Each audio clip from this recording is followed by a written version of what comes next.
The purpose of Wealth Talk is to educate, inform, and hopefully entertain you on the subject of building your wealth. WealthBuilders recommends you should always take independent financial, tax, or legal advice before making any decisions around your finances. Welcome to episode 175 of Wealth Talk. My name's Christian Rodwell, the Membership Director for WealthBuilders, joined today by our founder, Mr. Kevin Whelan. Hi, Kevin. Hi, Chris. You know, I feel like the Argentinian football team at the moment. Why is that? I'm very messy. It looks a bit empty behind you there. Yeah. I'm in boxes, right? So, just because life is full of changes, and this big change for me is, for the first time in just give or take 30 years, I've lived in my home, raised a family for 30 years in the same place. My kids have all grown up here, and we're on the move. So, my wife and I are kind of side-sizing, putting ourselves in the middle of our family, with grandkids now. So they can pop in, my wife says, as long as they can pop. So I've got a pop of a place, so they can pop in with grandkids running around the place. So looking forward to that, and to be able to stroll into a nice quiet town that we very much like in Surrey. So looking forward to that. But yeah, I'm all in boxes, as I say, very busy at the moment. Well, we always say that change is spurred by a catalyst, and I suppose that catalyst is the birth of grandchildren, which is a nice one, right? Yeah, it's very much. And, catalyst is an important ingredient in wealth building too. And we believe that everybody who gets one, if it's fundamentally important and it's deep and it has solid roots, then your wealth building is likely to sustain challenges. We lay down roots here for 30 years, and kids grown and gone, and it's been a joy. And I think there'll be a touch of kind of sadness and pathos as we move the next week or so. And but looking forward to something new and to more celebrations with an even bigger family. Yeah.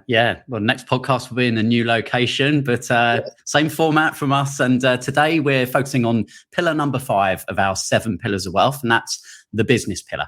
And we've got our guest, who is the founder of a company called bigidea.co.uk, and that's John Lamerton. So John's got a lot to say, and specifically around designing a business that's all about freedoms, really, designing a lifestyle that is what you want. And often a business drags you into what it wants, right? And demands your time, and you just become a busy person. Well, exactly right. I mean, I think for many business owners, they have a catalyst, they want to do something, and then the web starts spinning.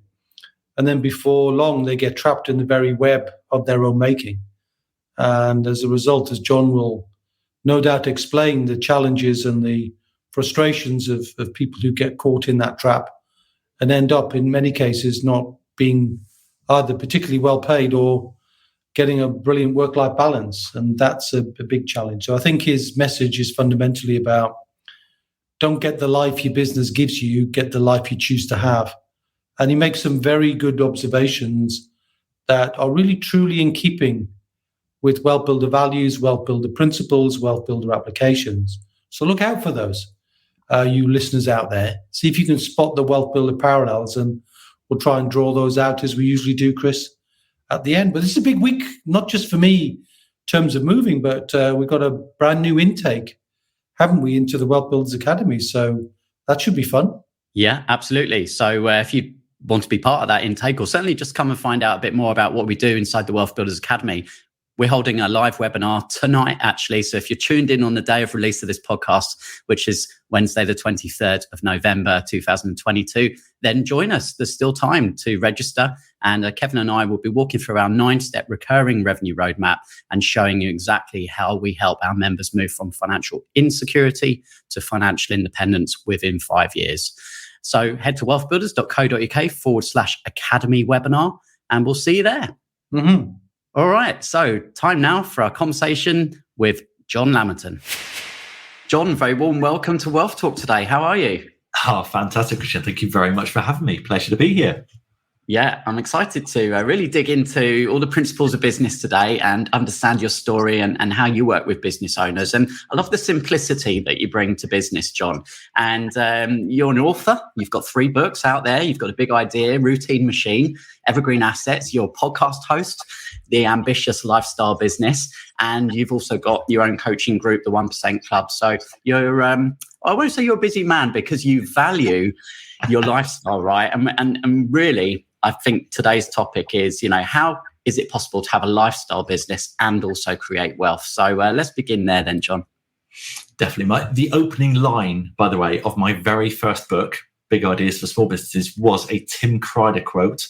And it was, "I hate being busy. I'm the laziest, ambitious person I know." And that, I think, just sums me up in a nutshell.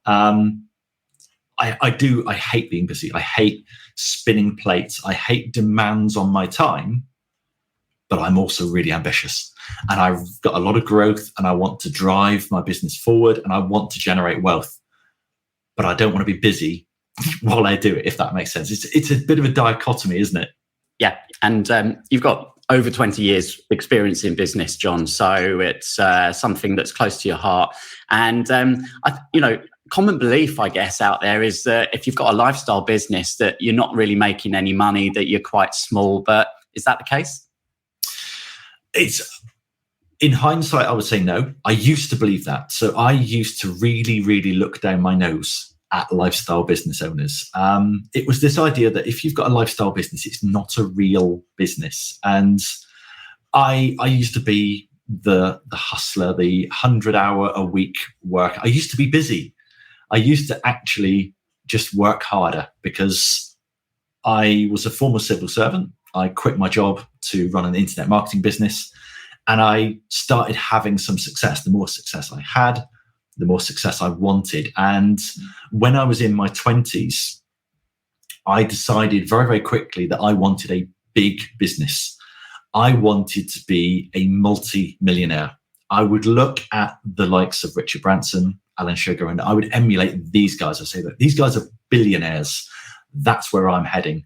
And it was only, I think it was a moment where just after I had kids and I was sat in an MOT garage reading Alan Sugar's autobiography, What You See Is What You Get.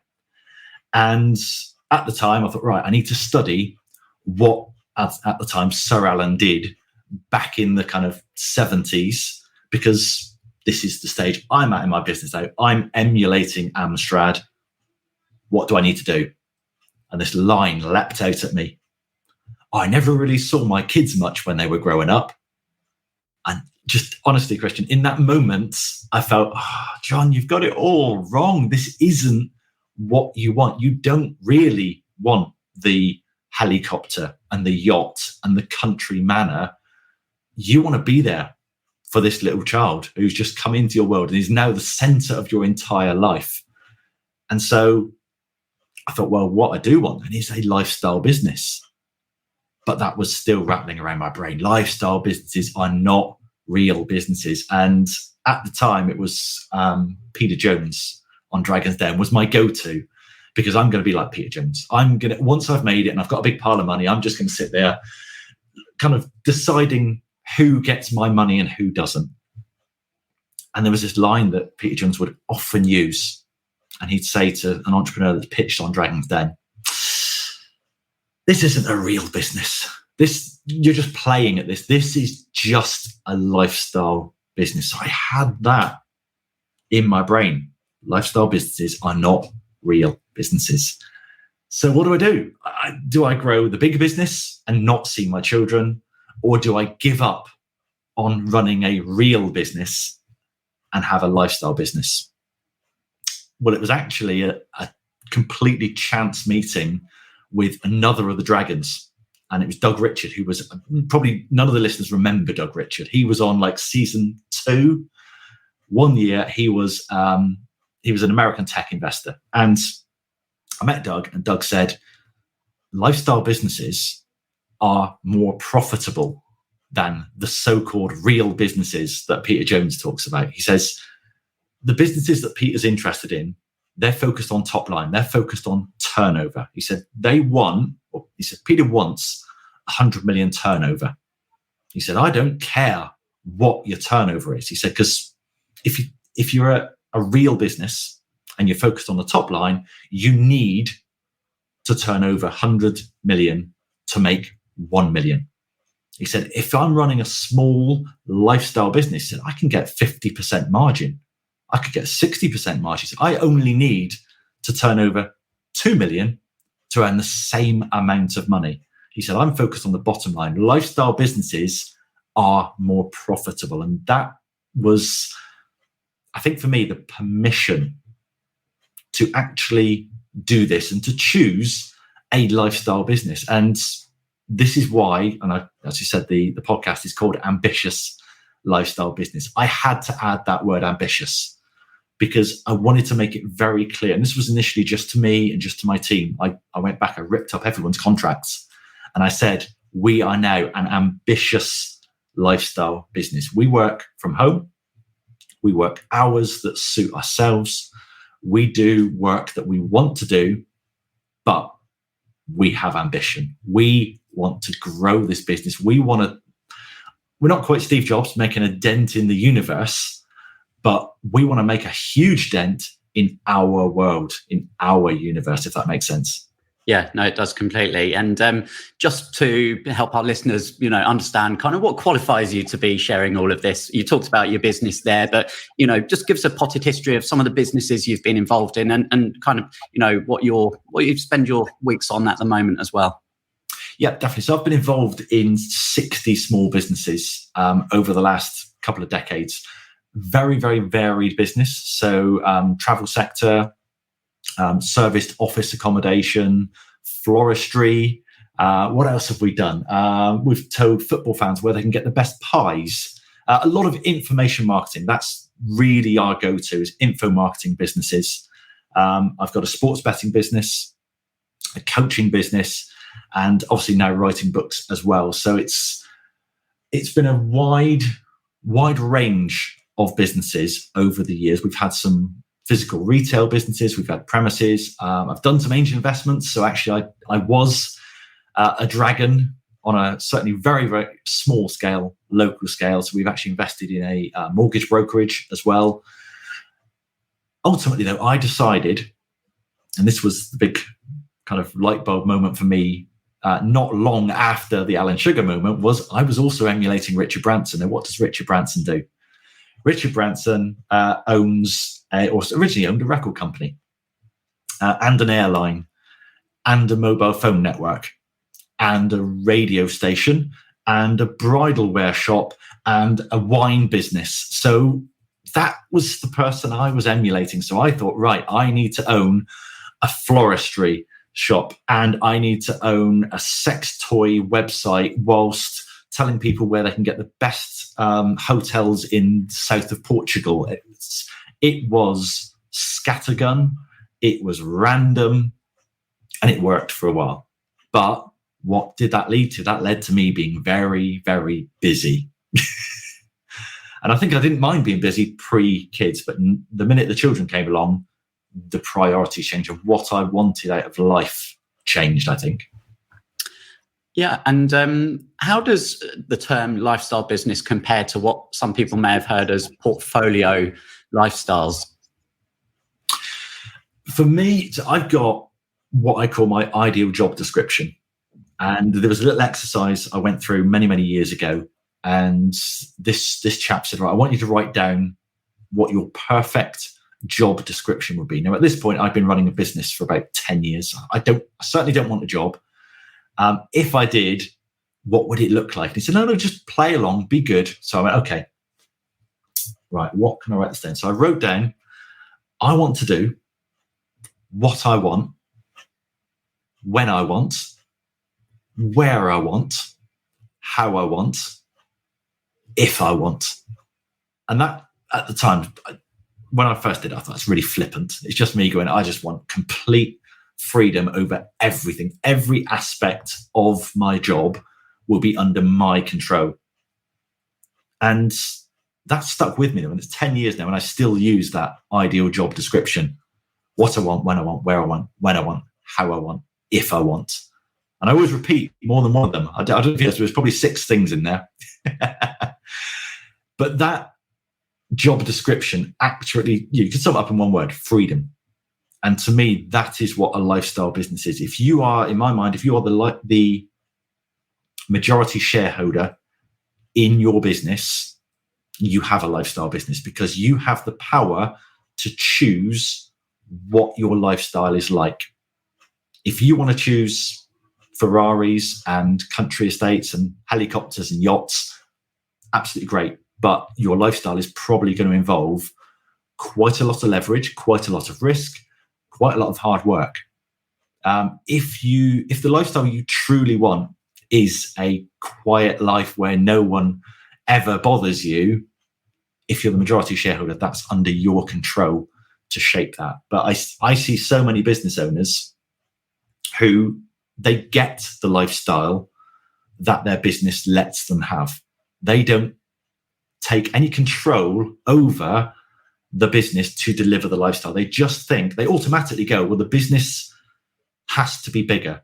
We have to grow the business. If we've done 500,000 this year, we've got to do 600,000 next year. They think that has to happen. If we've got 10 members of staff, 12 is better than 10.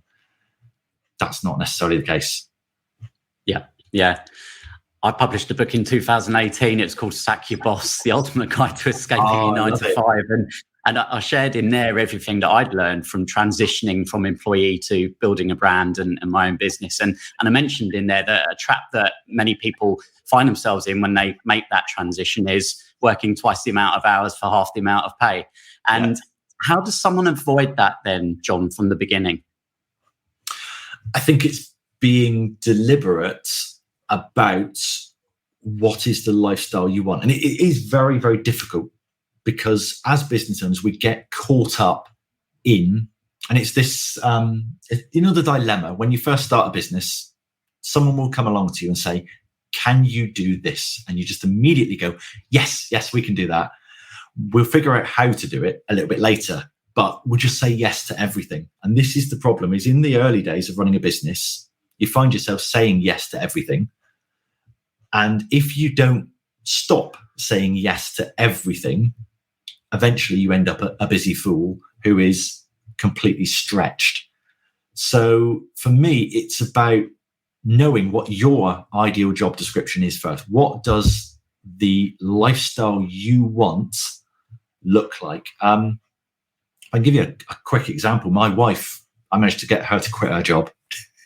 It took me about 15 years of nagging, and eventually we got it about 3 years ago. She quit her job and she started her own tutoring business, so tutoring kids. And she started off with a very, very clear vision of what she wanted.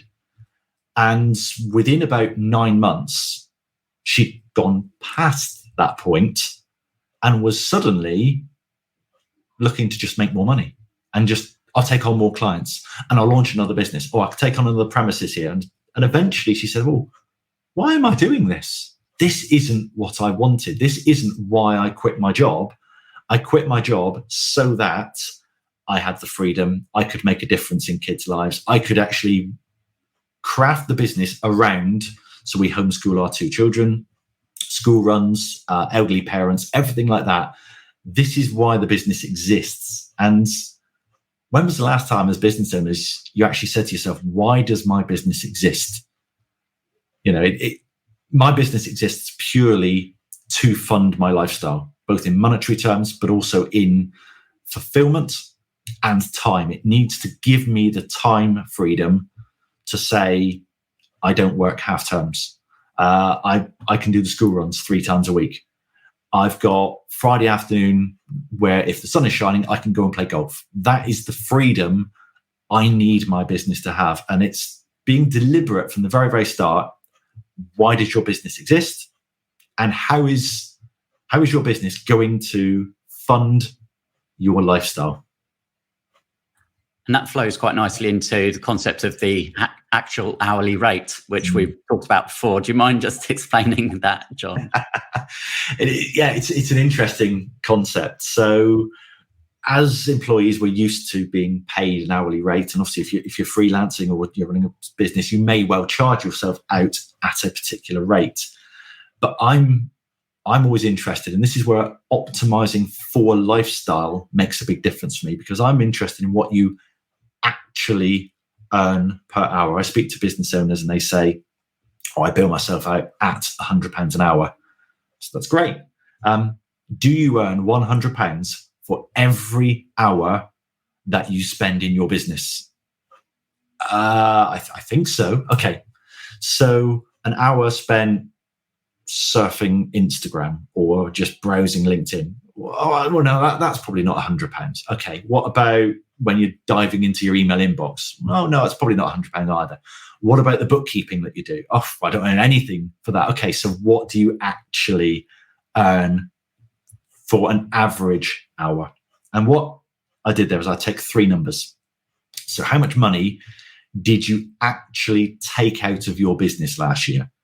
Because business owners are very, very keen to tell me that they bill £100 an hour. Well, that's how much the company earns. Lovely. Great. The company made £100 pre-costs, pre-overheads, pre-corporation tax. What do you actually take out of the business? A lot of business owners I speak to are the worst paid person in the company. So, number one, how much money do you actually take out of the business last year? So I want to know the whole year. This gives us the macro view, the big helicopter view. What did you take out last year? Secondly, how many hours a week did you work last year on average? Again, I don't want to know that on a good week, I only do 35 hours. Yeah, but what about the 3 weeks where you did 120 hours? What's the actual average? And then secondly, how many weeks do you actually work? How many complete weeks off away from your business do you spend?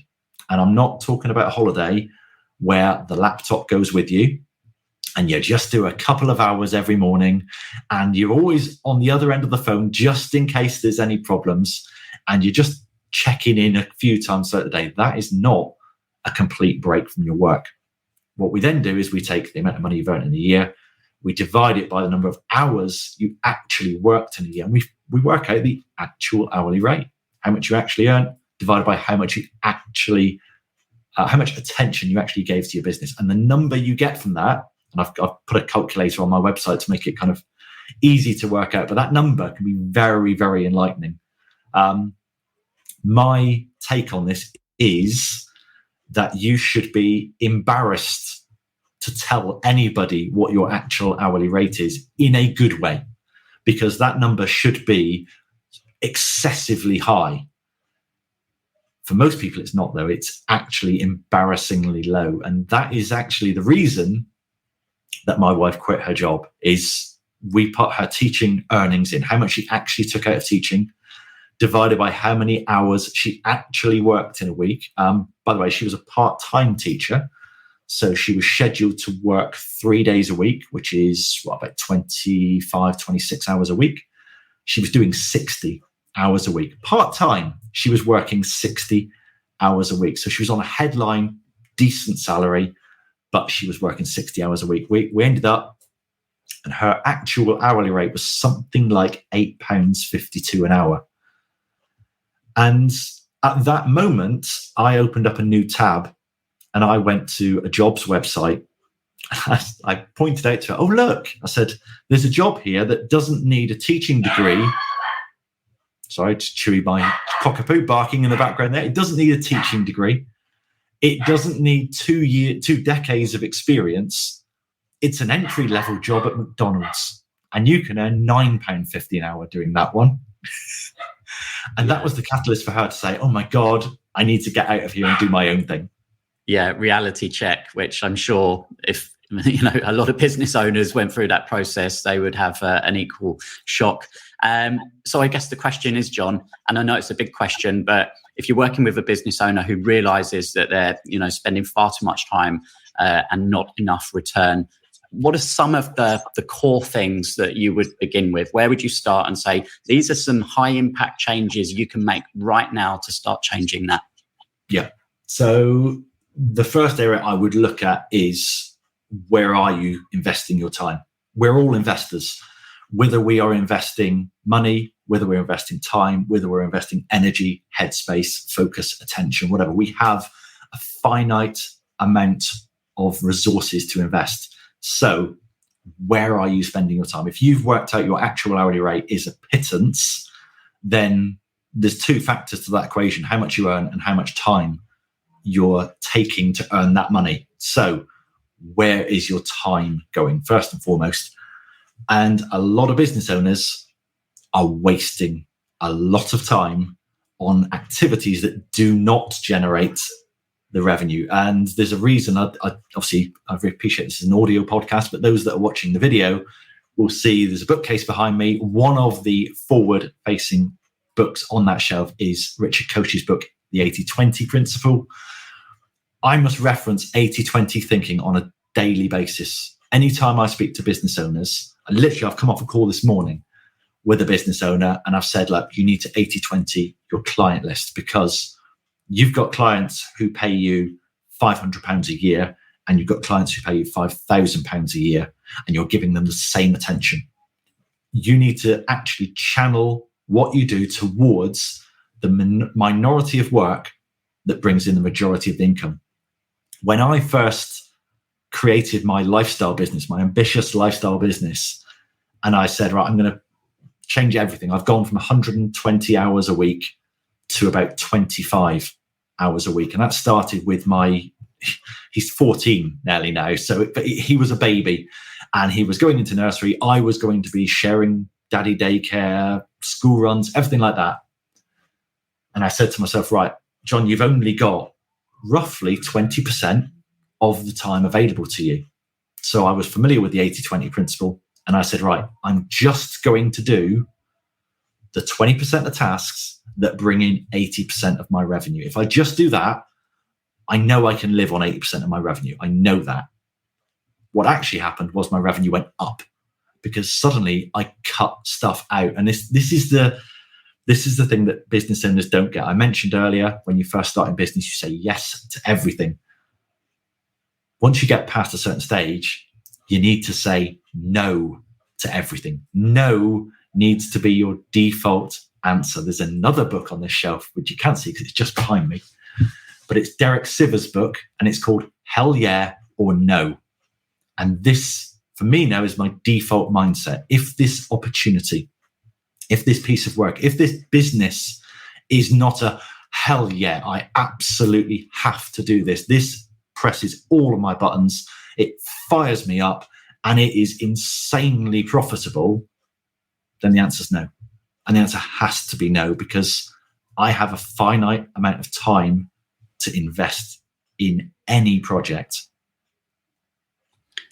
That is such an important lesson, and thanks for the reminder, because it's so easy to get dragged into, the tasks, the busyness of every day, right? And Wealth Builders, we've been following for a couple of years now the EOS system, which is explained in the book Traction, and we encourage our members as well to break down their annual goals into 90-day rocks. And I've seen a blog post from you, John, that's titled "Why 90 Days is the Goldilocks of Goal Setting." So can you expand on that for us, please?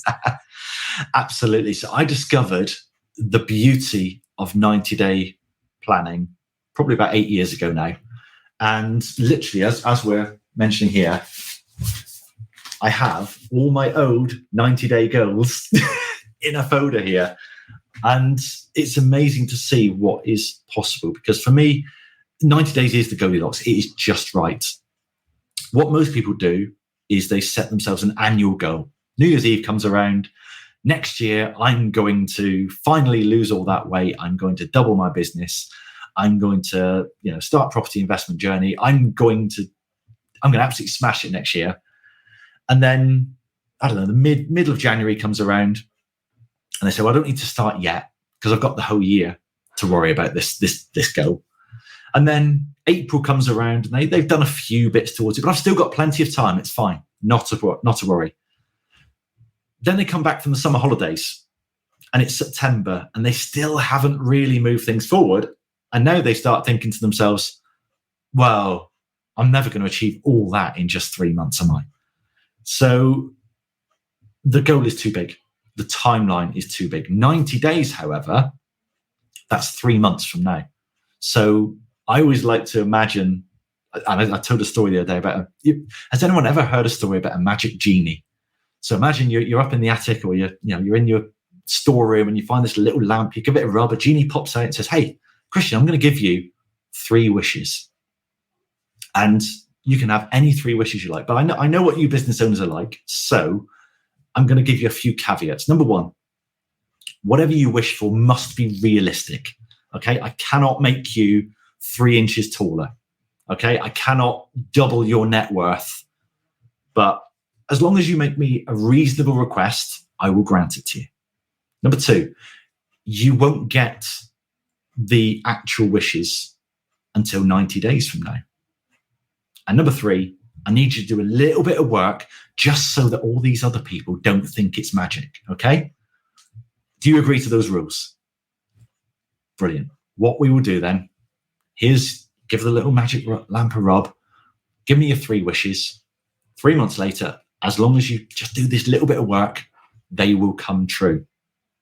And ultimately, that's all 90-day plans are. It's making, in my mind, 3 choices, 3 goals that you're going to focus on for the next 3 months. It's a little sprint.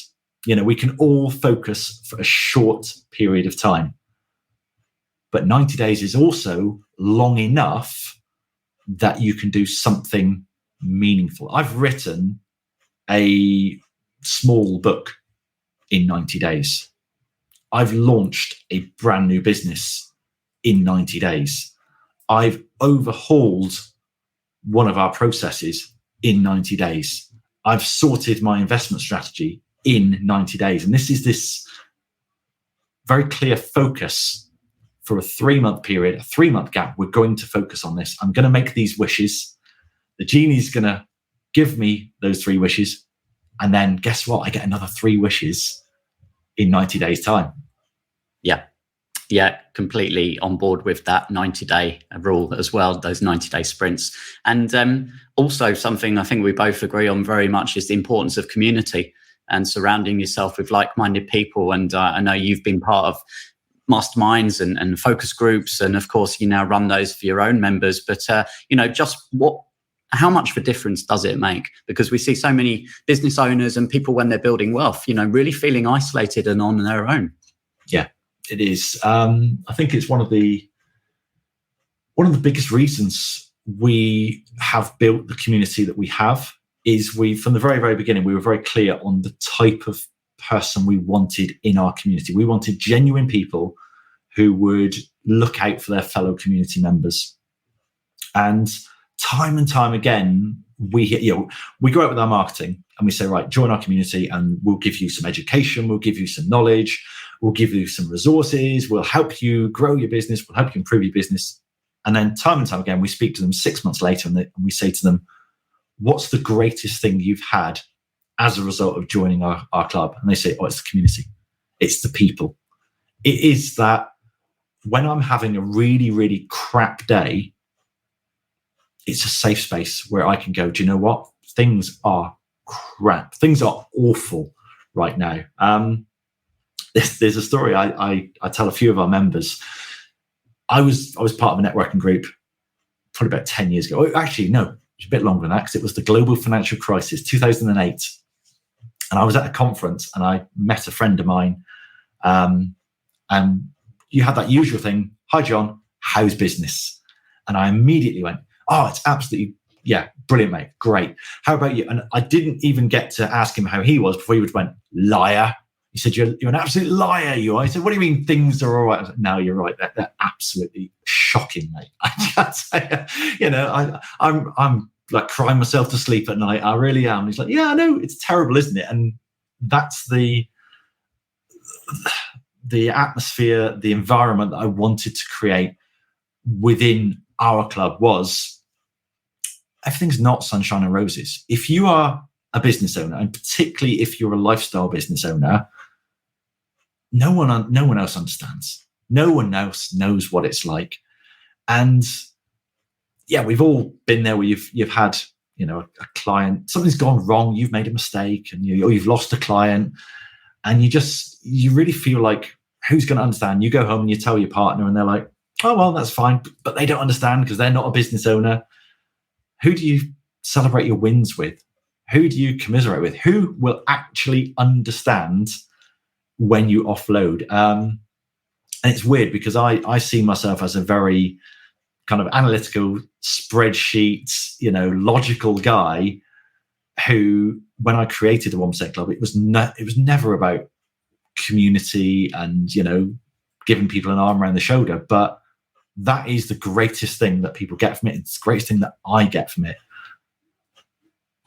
Yeah. And, it's clear to see today from speaking with you, John, lifestyle is a decision, right? And we decide what's right for us. What's right for us isn't necessarily right for the next person. And that, our 7 pillars of wealth model, that, 7 assets that you can use to generate recurring income. And everyone's plan will be slightly different. And you obviously love business, John. Why is business your favorite asset class, and what are some of your thoughts on some of the other pillars that we have, such as property and stock market?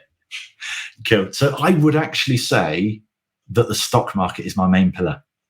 So although I'm best known for business, I would say I take the earned income from business and I put it into the stock market to turn it into passive income so that I can do what I want, when I want, where I want, how I want, if I want. The stock market is my vehicle to doing that. I've always classed myself as an investor, and I said earlier, we're all investors. So I think of myself not as a business owner primarily, but as an investor. I invest in businesses. I've invested in my podcast. I've invested in my personal brand. I've invested in creating books. And yes, I've invested in property. Property is absolutely not for me. And as I said, I'm not saying it's not a valid asset class. I have made money out of property, but it is not the truly passive asset that I would need it to be. I'm very actively involved in running businesses. And remember, I hate being busy.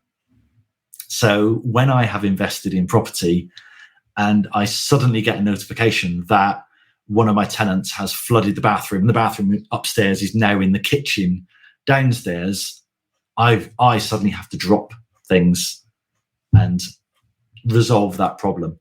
I'm very much, as I said just now, a spreadsheet guy. So the idea of like analyzing a stock market investment, when I was a teenager, all my friends had posters of Ferraris and Lamborghinis and girl with tennis ball on their walls. I had like FTSE 250 price to earning ratios and Warren Buffett quotes. I've always been like naturally drawn to the stock market. It is where I've certainly stored most of my wealth. I wouldn't necessarily say I've generated most of my wealth there, but I have cemented my wealth in the stock market. I kind of fell in love with property. I think I fell in love with the idea of property. And when I tried it, the reality for me was this is going to lead to me being very, very busy. And actually, my actual hourly rate from property is very, very poor because the amount of money I generated, particularly in the early days of my property investment, wasn't very much. And my time investment, because I didn't know what I was doing, was very high. So actually, I looked at my actual hourly rate and thought, you know what, John, you're better off building ambitious lifestyle businesses, creating assets such as the books, such as the podcast, and siphoning that money, channeling that money into the stock market. I was at the gym the other day and I caught an episode of Homes Under the Hammer. And if I'd seen that episode 10 years ago, I would have got jealous and I would have got, oh, I need to be doing this. Oh, look at that. These guys, they're making all the mistakes under the sun. It's really easy to make money in property. And now I watch that exact same episode and I go, you fools, you don't know what you're doing. You don't know what lies in store. Yeah, no, that's really interesting to hear that, John. Just one thing I want to pick up on. You mentioned like passive income from the stock market. Yep. Can you expand on that as to how you're generating an income from the market? So I'm with Warren Buffett on this. He says my preferred holding period is forever, and I invest for the long term. So I am not drawing an income from my assets, but obviously I do receive a yield, I do receive dividends. At the moment, I'm choosing to reinvest those dividends. At a point whereby I decide I want to take an income from the stock market, I simply rebalance the portfolio. So I will look at, and again, I don't invest, I know you've had Andrew Craig on the show, How to Own the World.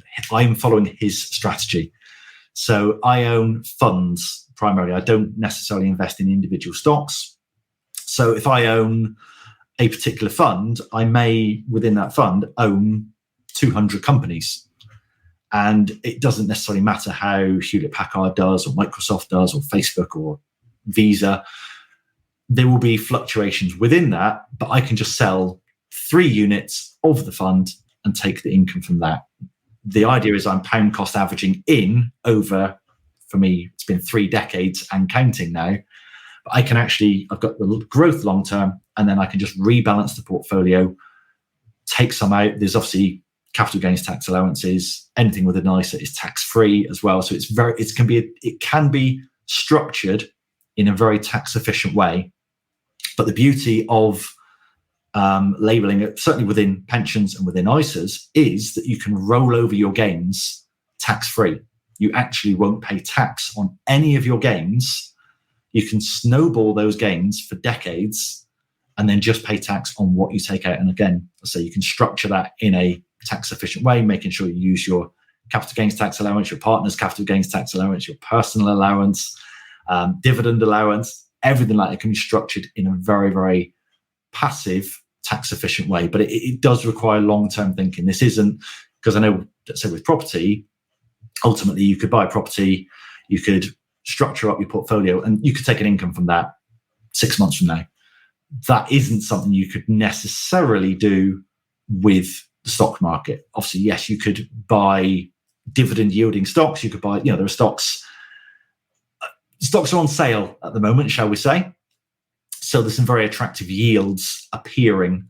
For example, if you wanted 9% per year, completely passive, with a 30-year guarantee, not guarantee, but I'm not guaranteeing stock market returns here, but a 30-year back history of 9% returns, simply buy Shell or BP, because both of those, if you just bought it 30 years ago and just did nothing with it, just held it, you would have made 9% per year. Not every year, religiously, predictably, but on average over those 3 decades, you'd average 9% return. Obviously, you can't leverage the stock market in the way that you can property. I know there's pros and cons, but for me, what I like to call sit on the arse investing comes from the stock market. I don't want to be busy. Yeah. Diversification across multiple pillars is absolutely the way forward for building long-term wealth. And coming back to the business pillar then, John, one of the key elements we talk about is how to create recurring income in your business, that predictable cash flow. There's different ways to do this, different models, of course. And your most recent book, Evergreen Assets, perhaps is tied in with that, how to create something once that's going to pay you over and over again. Absolutely. The example I use in the introduction of this book is Noddy Holder. So we're all familiar with the Christmas song, Merry Christmas, Everybody, Slade. Noddy Holder wrote that song actually in the 60s. It was a flower power. He wrote the melody for it. It became a Christmas song in 1973. The Slade's manager came to the band and said, "Hey, we want to put together a Christmas song." Noddy went, "Okay, I've got this old flower power track lying around. We'll chuck some Christmas words on it. We'll head to New York in the hot summer of 1973, and we'll pretend it's Christmas, and we'll just scream, 'It's Christmas!' and we'll record this song." Great. Where are we now? 49 years later, Noddy Holder still earns £500,000 per year in royalties from that one song. It was estimated something like 47% of the population of the planet have heard that song. and probably will hear that song. And if this podcast comes out anywhere near Christmas, you will have heard it probably today.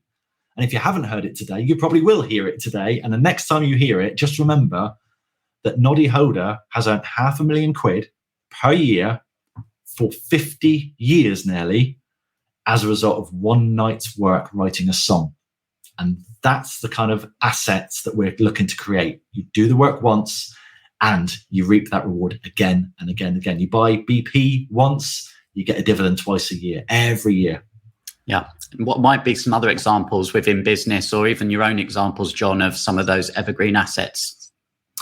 Yeah, again, this podcast is an evergreen asset. We're having this conversation once, and 10 years from now, people can still find this podcast. They can still learn about us and what we do.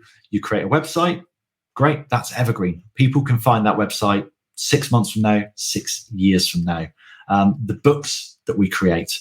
I'm a big fan of evergreen products as well. So actually, what knowledge do you have in your head? And I know you guys are keen on this as kind of the IP pillar, aren't you? It's kind of what knowledge have you got there that you can package up as a framework and actually say, this is a course, this is a membership, this is a mastermind. That's taking that kind of one idea. And we've had some people, for example, in the kind of health and well-being space. They've created, an eating plan for keto. Great, they've made the plan once. They've packaged it up, they've sent it to a designer, they've turned it into a PDF, and they've created a $9 ebook out of it. That has created an evergreen asset from one idea, one piece of knowledge that up until now was just in their head. And they would get a client, pay them, give them the information, great, wait for the next client. No, this turns it now into an evergreen residual model. And it's that word residual again.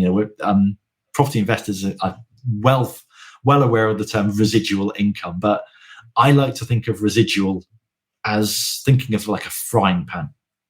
If you put a frying pan on the heat and you leave it there for 10 minutes and you turn the heat off, that frying pan has residual heat. That frying pan will stay hot for a good couple of minutes. It will still be warm to the touch 20, 25 minutes later. That's residual heat. And if we can get residual assets within our business, and I much prefer evergreen assets to residual assets, then we actually, again, this is about easing off. So for me, the evergreen assets is like the flywheel from Jim Collins' book, Good to Great. It's permanent assets that give you momentum in your business. My entire coaching business is built around these evergreen assets. So someone may discover me today as a result of this podcast. Or no, not today. Someone may discover me 5 years from now. They may subscribe to my podcast, which was done years ago. They may get an email from me, which was written 2, 3, 4 years ago. They then visit a website. That website I created, again, 18 months ago, 2 years ago. All of these assets, I've done the work already. And I don't need to be busy in the future doing that work again. That gives me momentum so that I can. So for now, for example, people are at different stages within that ecosystem. Some people are just discovering my books. Some people have listened to 12 episodes of my podcast. Others have been on my mailing list for 3 years. But I'm free now to spend my days creating another evergreen asset. So I'm writing my next book. That's going to be another element into the ecosystem to bring more people in. Meanwhile, everyone else is already in the ecosystem, meaning I'm free to focus on the long term. And it's that idea again that I am busy, but I'm choosing to be busy. I'm working hard so that I don't have to work hard. Yeah, and working when you want, how you want, where you want. If I want, yeah. So it's been so good speaking with you, John, and lots of ideas firing off in my head as I'm listening to you. But I guess just to kind of round things up is the why. Why is it important to have a lifestyle business? And again, looking at your website and some of your clients, some real impact, some life-changing, impactful reasons. Maybe you could just end by just sort of summarizing, it's not just about getting the time, but what does that time allow you to do? How does it actually improve your life? Yeah, it is. Yeah, it's one of those things that I think most people, until they have some kind of like epiphany or some kind of life-changing element happen in their life, they don't question it. And there's one of the podcast episodes that I think you might have seen. We had a guy who was running a £5 million a year business, and he came to one of our meetings and he looked really, really down. So, mate, what's going on? And he went, do you know what? He said, I feel like just throwing it all in and going to walk dogs on the beach. And kind of most business coaches would have gone, come on, mate. Come on, you're running a big business. You're award winning. You're doing great. But I said to him, so why don't you then? And he went, oh, could I do that? Could I actually just walk away from this business? How would that work? And well, if I did that, what would my days look like? And it was that sudden realization. Again, I mentioned Doug Richard giving me permission to have a lifestyle business. So he needed that permission to say, you don't need to run the big business. You can actually run a more profitable, more enjoyable business that really lights you up. So he walked away from a £5 million business to become a dog walker. And I catch up with him again regularly now. He's in his element because he's more profitable, run small lifestyle business, walking dogs on the beach every day, than he was selling £5 million worth of products every year. His hourly rate is about 10 times what it was because he's working about a quarter of the hours as well. And he's just so much happier. And we've got so many stories like this from our members who we've got, the guy who was adamant he wanted to be a millionaire. And then we encouraged him to just go away and live like the millionaire for a weekend. He said, I know what I want. I want to own some woodlands and I want to have a nice little cottage in the woods. Cool. Go and spend a weekend in the cottage in the woods. He did that. He hated it. Absolutely hated it. So he could have worked for the next decade to earn the money to become a millionaire, to buy the woods, only to discover that he hated it. And eventually we figured out, what do you need? He said, actually, I need $5,000 a month profit. 60 grand a year. He said, oh my God. He said, I thought I needed £1 million in the bank. And actually I just need 60 grand a year. And he said, and the best thing is I'm 80% of the way there. He said, I know what I need to do to get there. And I know what that lifestyle is going to bring me. So many of our members we bring in, and we had a guy who joined just as COVID hit. And the first thing he said to me is, this guy's running a multi-million pound business. He's got 25 employees. Again, award-winning, running a very big business. Wasn't making any money for himself out of that business, but the business was doing great. And he said to me, the first thing he said was, I'm going to treble the business in the next 3 months and you're going to help me do it. Fast forward 3 years now, and he's like, oh my God, what was I thinking? We actually shrunk his business. And this is what we do with a lot of our members is we shrink their business, because it's not about a bigger business. It's about a better business. We are all about improving the business. And primarily we're about doing that so that the business owner's lifestyle improves. Why do you want a better business? And it may be that you need a bigger business. It may be that you want to scale up. It may be that you want a £2 million exit. But as long as you know why, what is it all for? What are you going to do with that money? What are you going to do with your life? What are you going to do with your days? Yeah, that all ties back to that 80-20 rule again, I think, doesn't it? Yeah, absolutely. Yeah. John, it's been fantastic speaking with you today. Thanks so much for sharing all of your experience and your ideas. And there's so many more online through your podcast, your books, your videos. Where's the quickest, best place for people to head to if they want to follow you? The best place is the website. It's bigidea.co.uk. You can find links to all of my books. There's a free chapter of each of my books there, so you can see all the free chapters, links to the podcast, links to the one, links to even my LinkedIn. You can get in touch and have a chat with me on there as well. Sounds great. John, thanks so much. Looking forward to catching up with you again really soon. Good stuff there from John. Enjoyed that conversation as always. I'm sure there'll be some lessons we can pull out, Kevin. Before we do that, let's pull out a review. So I'm going to head to Trustpilot. And of course, we've hit that 200 mark now. So we're over 200 5-star reviews. Absolutely chuffed to bits. And thank you so much for everyone that's taken time over the last couple of years to leave a review. And this week's review is from Elitza, who's been a member with us for a while. And Elitza says, I've been a member of the Wealth Builders Academy for just over a year now. I highly recommend the program because of all the support you get, the clear roadmap to follow, and the built-in accountability. Sometimes we all need a little kick to get going. Having a coach has made a huge difference. I have the accountability I need to take action and the confidence that I'm taking the right actions. Big thank you to my coach, John Dale, who keeps me on track, and a big thank you to the team for their personal approach and all the help and support they provide, and for building an amazing community where people genuinely want to help each other. Well, Chris, I'm always humbled by those reviews, and of course, John Dale went through the program, and he's been a guest himself when he said, at the beginning, he didn't think anybody could coach him to do better.